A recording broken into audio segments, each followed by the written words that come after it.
Bro అక్రమ సంబంధం కావాలి అని అడుగుతున్నారంట.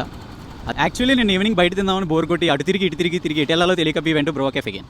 నాకు తెలిసింది నాది 9th visit 10th visit bro కేఫ్కి. ఇక్కడికి వెళ్తే కంపల్సరీగా ఏదో ఒకటి బాగున్న ఫుడ్ క్వాలిటీ ఫుడ్ వస్తుంది కదా అని చిన్న ధీమా అంతే. ఫన్నీ థింగ్ తెలిసింది ఏంటంటే చాలామంది బ్రో కేఫ్కి వచ్చి మన రీల్ చూడడం వల్ల బ్రో అక్రమ సంబంధం కావాలి అని అడుగుతున్నారంట. అదే చాలామంది కాదు, మన రీల్ చూసిన కొంతమంది. The thing is like currently స్ట్రాబెరీకి ఇది సీజన్ కాదంట. So they don't want to spoil the taste of the strawberry brownie అక్రమ సంబంధం by using this frozen strawberries.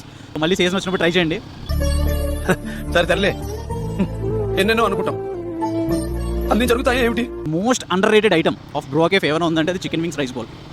అసలు ఎంత బాగుందంటే in the sense I'm completely biryani person. అసలు ఫ్రైడ్ రైస్ కూడా చెడ్డ చిరాకు నాకు. But Bro Cafe prove me wrong again. అసలు రైస్ బౌల్ ఉంది అంటే నేను చెప్తున్నా ఇది కంప్లీట్లీ హాట్ అండ్ స్పైసీ కాదు. మైల్డ్ స్పైసెస్తో ఒక రైస్ బౌల్ తినాలనుకుంటే బెస్ట్ ఆప్షన్.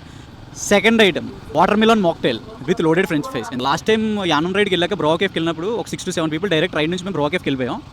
ఎంత నచ్చిందంటే అందరం 2, కొంతమంది అయితే 3 తాగారు. కడుపులో చల్లగా ఉందండి. సో ఆ టేస్ట్ మీకే వదిలేస్తున్నా, మీరు ట్రై చేసి అది ఎలా ఉందో నాకు కామెంట్ చేయండి. వెనకటి కోడు తుపాకి లేకపోయినా లపాకి కావాలన్నా అంట. And coming to the star items in the sense ఇప్పుడు ఎలాగో అక్రమ సంబంధం లేదు, ట్రిపుల్ చాక్లెట్ బ్రౌనీ అని ఉంటుంది. Previously suggested me that. Trust me it matches 85% to that మన స్ట్రాబెరీ బ్రౌనీ అక్రమ సంబంధం డిసర్ట్కి 85% ఇట్ మ్యాచ్ చేస్తుంది. అండ్ ఇంకొకటి బిస్కాఫ్ క్రంబుల్ బ్రౌనీ అని ఒకటి ఉంది. బాబా బ్రహ్మాండమైన రుచి అండి, చెప్తున్నాను. దుల్ల కొడేసిందంటే అది కూడా ఇప్పటికీ చెప్తున్నా, it won't beat that strawberry brownie అక్రమ సంబంధం డిష్. అండ్ ఫైనల్లీ బ్రో వెళ్ళిపోతున్నప్పుడు బ్రో షేక్ ఏమైనా ట్రై చేయొచ్చు కదా అన్నారు. మీరే సజెస్ట్ చేయండి బ్రో, సీజనల్ కదా మ్యాంగో అన్నాడు.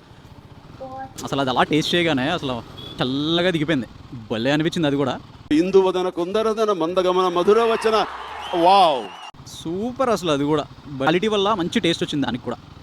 సో నా ప్రీవియస్ వీడియో చూసి ఎవరైనా బ్రోవాకి వెళ్ళి ఉంటే మీరు ట్రై చేసిన బెస్ట్ ఐటమ్ ఏమైనా ఉంటే కామెంట్ చేయండి, లేదా నేనేమైనా మిస్ అయితే దాన్నైనా మెన్షన్ చేయండి. I will try it out. అది మ్యాటర్.